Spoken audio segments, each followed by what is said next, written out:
हिमालय की ऊंची चोटियों के बीच बसा था कालीबाग। कोहरा और फुसफुसाहटों में लिपटा एक छोटा सा गांव। हवा हमेशा भारी रहती थी, चीड़ की खुशबू और एक अनकही दहशत से भरी। गांव वाले धीमी आवाज में बात करते थे।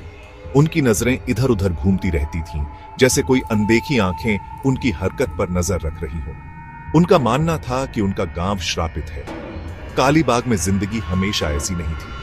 बुजुर्ग उस समय की बातें करते थे जब घाटियों में हंसी गूंजती थी और उनके दिल खुशियों से भरे रहते थे। लेकिन वो बहुत पहले की बात है, उस घटना से पहले जिसने उनके गांव को अंधेरे में धकेल दिया। एक ऐसी घटना जिसने उनके इतिहास पर दाग लगा दिया और उनकी आत्माओं पर एक गहरा निशान छोड़ दिया। यह रूपा की कहानी थी। ठंडी अंधेरी रातों में टिमटिमाते तेल के लैंप के पास फुसफुसाई जाने वाली एक कहानी।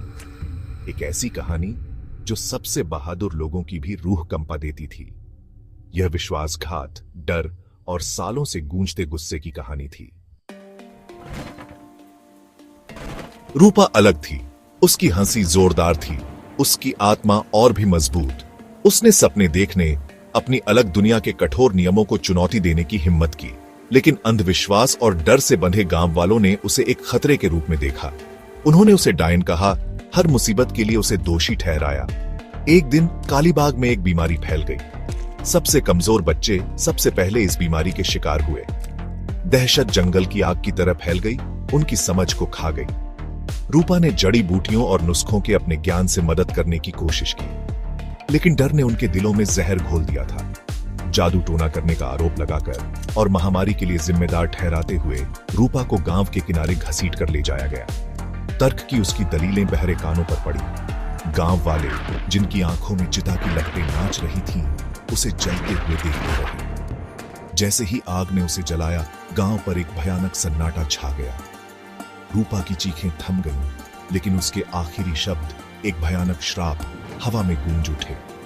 उसने अपनी मौत का बदला लेने, उनके बुरे सपनों में आने और उनके प्रियजनों को छीनने की कसम खाई। इसके तुरंत बाद कालीबाग में अजीबोगरीब घटनाएं होने लगीं। अनजानी घटनाएं जो तर्क को चुनौती देती थीं और गांव वालों के बढ़ते आतंक को हवा देती थीं। बच्चों की हंसी खून जमा देने वाली चीखों में बदल गई, जो रातों को चीरती हुई खाली गलियों में गूंजती थीं। अंधेरा होने के बाद किसी ने बाहर निकलने की हिम्मत नहीं की। एक सुबह गांव का कुआं, उनकी जीवन रेखा, लाल हो गया। इसकी गहराई से खून रिस रहा था, धरती को एक भयानक लाल रंग से रंग रहा था।